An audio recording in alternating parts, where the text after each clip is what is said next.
Have you ever really looked at a modern camera lens? I mean, it's an incredible piece of engineering, right? Sometimes there are more than a dozen different pieces of glass packed in there.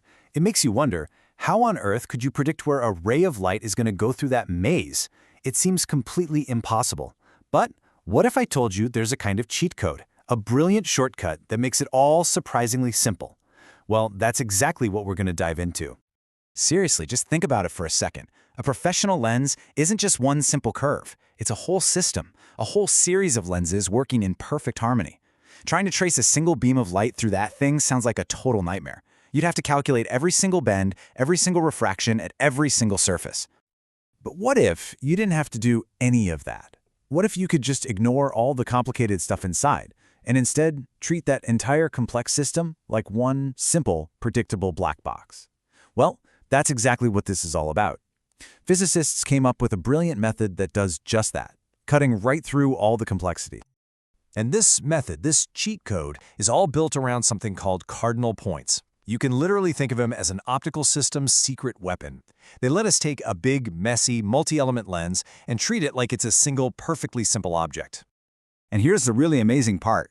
This whole powerful system, the key to unlocking all that complexity, it all boils down to just 6 special points. That's it. Just 6 little points are all you need to completely map out how pretty much any lens system is going to behave. So these 6 points, they come in 3 neat pairs, and each pair has its own very specific job. We've got the principal points, the focal points, and the nodal points. Let's break them down and meet each pair one by one. First up, let's talk about the principal points. I always like to think of these as the rulers of our optical system. Their whole job is to give us a starting line, a consistent way to measure things. So here's why that matters. Instead of trying to measure from the front or the back of a lens, which can get really confusing, we measure from these 2 specific points. The first principal point, P1, that's our starting line for measuring how far away the object is. And the second one, P2, that's the starting line for measuring where the image is going to form. Yep, they're basically the 0 points for our entire optical map. This gives us a totally consistent and reliable way to do our math, no matter how thick or complicated the actual lens is. Everything else we calculate depends on these starting lines. Okay, so we have our rulers. Now let's grab the next tool in our kit, the focal points. And you guessed it, these are all about the most important job a lens has, focusing light. Now what's really interesting here is that there are 2 focal points, and they describe 2 sides of the same coin. If you put an object right at the first focal point, f1, the lens will take that light and shoot it out in perfectly parallel rays, creating an image infinitely far away. And the reverse is also true. If parallel rays come into the lens, like from a distant star, they'll all meet and converge at the second focal point, f2.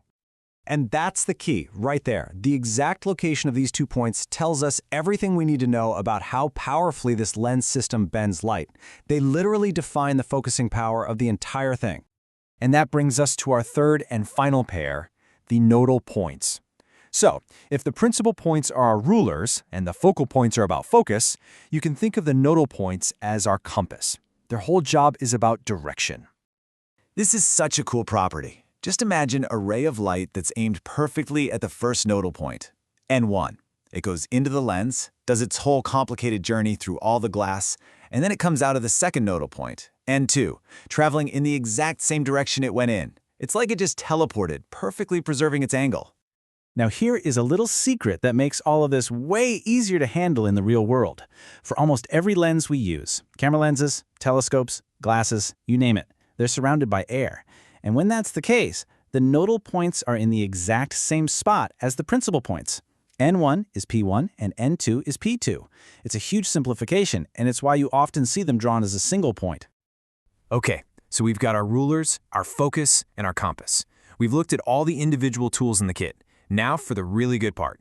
Let's put it all together and see the simplified system in action. And there it is. This is the big aha moment. That whole complex physical lens, with all its glass, its curves, its different materials, it's gone. We've replaced it with this simple, elegant map. Just a line for the optical axes, with our 6 cardinal points defining exactly how the system behaves. This is the cheat code. And that is the whole point. The entire purpose of this beautiful idea is to make things simple. It gives us a way to mathematically treat any complex, real-world lens system with the same ease as that perfect, simple, thin lens you probably learned about in a high school physics class. This table just lays it all out perfectly.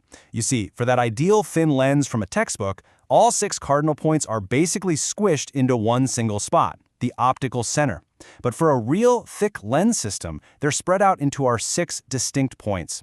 The cardinal points are the tool that bridges that gap, letting us analyze the complex reality with beautiful simplicity. Which leaves us with a really fascinating final thought. A lot of the time, these points are just floating in empty space. Sometimes they're even located completely outside the physical lens itself. You can't see them, you can't touch them. So, are they real places, or are they just a powerful, beautiful mathematical idea that lets our minds make sense of a complex world? Something to chew on.